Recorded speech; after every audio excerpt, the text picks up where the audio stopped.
இன்னும் சில மாதங்கள்ல மகாராஷ்டிரா சட்டமன்ற தேர்தல் நடைபெற இருக்கு. இந்த நிலையில மகா விகாஸ் அகாடி கூட்டணியில சிவசேனா தலைவர் ஒருவரோட கூட்டணிக்குள்ள கருத்து வேறுபாடை உருவாக்கி இருக்கு. பாஜக ஏக்நாத் ஷிந்தே தலைமையிலான சிவசேனா, அஜித் பவார் தலைமையிலான தேசியவாத காங்கிரஸ் கட்சிகள் இணைஞ்சு மகாயுதி கூட்டணியையும், காங்கிரஸ் உத்தவ் தாக்கரே தலைமையிலான சிவசேனா, சரத்பவார் தலைமையிலான தேசியவாத காங்கிரஸ் கட்சிகள் இணைஞ்சு மகா விகாஸ் அகாடி கூட்டணியும் அமைச்சிருக்காங்க. நடந்து முடிஞ்ச மக்களவைத் தேர்தலில் 48 தொகுதிகள் கொண்ட மகாராஷ்டிராவில் 31 தொகுதிகளை ஜெயிச்ச மகா விகாஸ் அகாடி இதே உற்சாகத்தோட சட்டமன்ற தேர்தலையும் எதிர்கொள்ள காத்திருக்கு. மகாயுதி கூட்டணி வெறும் 17 தொகுதிகளை மட்டுமே ஜெயிச்சிருக்கிறதுனால சற்று அப்செட்லேயே இருந்தாங்க. இதனால கூட்டணி கட்சிகளுக்கு கேபினெட்ல அமைச்சர் பதவியை கூட கொடுக்கல பாஜக.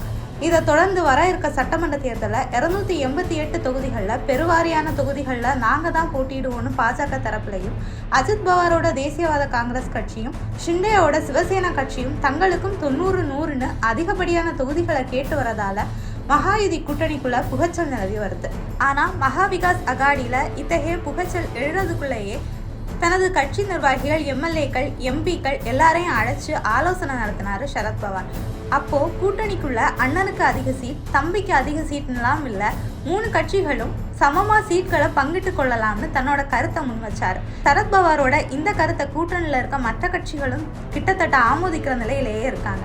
இந்த நிலையில தான் உத்தவ் தாக்கரே தலைமையிலான சிவசேனா கட்சியை சார்ந்த சஞ்சய் ராவத் வர இருக்க சட்டமன்ற தேர்தலில் மகா விகாஸ் அகாடி கூட்டணியோட முதலமைச்சர் முகம் யாருன்னு முடிவெடுக்கணும்னு பேசியிருக்கிறது கூட்டணிக்குள்ள அதிர்ச்சியை கிளப்பி இருக்கு.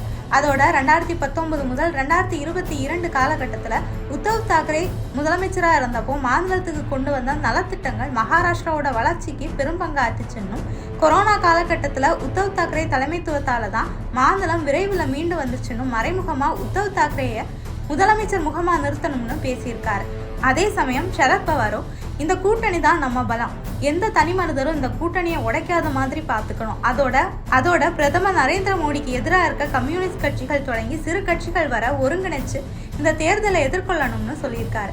இப்படி சஞ்சய் ராவத்தோட கருத்து கூட்டணிக்குள்ள புகைச்சலை மூட்டி விட்டுருக்க நிலையில ஒன்றிணைஞ்சு மீண்டும் மகாராஷ்டிரால ஆட்சியை பிடிக்கிறதுல கவனம் செலுத்த மகா விகாஸ் அகாடிக்கு ஆலோசனை சொல்லி வராங்க மூத்த அரசியல் தலைவர்கள்.